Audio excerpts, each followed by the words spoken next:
Oh, hi, therapist friends. If you are a therapist business owner with the new year coming up, that is the perfect time to make sure that your practice policies and procedures are down lock. And if you want to change anything because something has not been working in your practice, perfect time to change it, okay? And today I want to let you know the 5 policies that I think are 100% essential if you are a private practice owner, okay? To me, policies are like the most essential thing for making sure that you have guardrails and boundaries on your business from the beginning, okay? So I'm somebody who I always say, like, I'm a very strict policy boundaried business owner, okay? I have very strict guardrails. My policies and procedures are solid and locked, all right? Because you want to be able to have it written down to fall back on if you need it, okay? And you know what? We work in a profession with humans.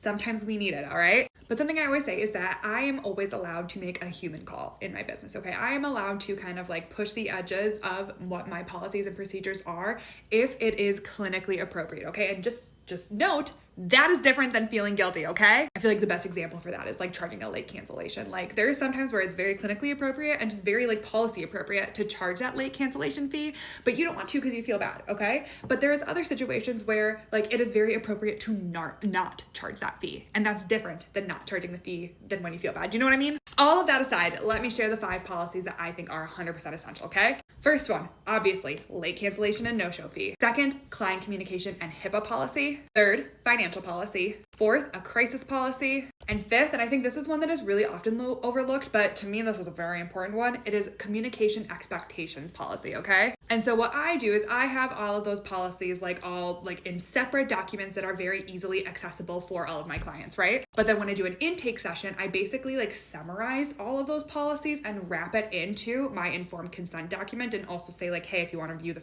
full version of this policy, check out this place, your portal, your website, whatever makes sense for your business. I have talked about this before, and last time I talked about it, people asked if I could make the policies that I have created for my practice available as a template, and so I do have that available on my website if you are interested. So basically it's the policies that I use in my practice, but I just took all of my specific practice information out and put it in highlighted marks where you can fill in your practice information.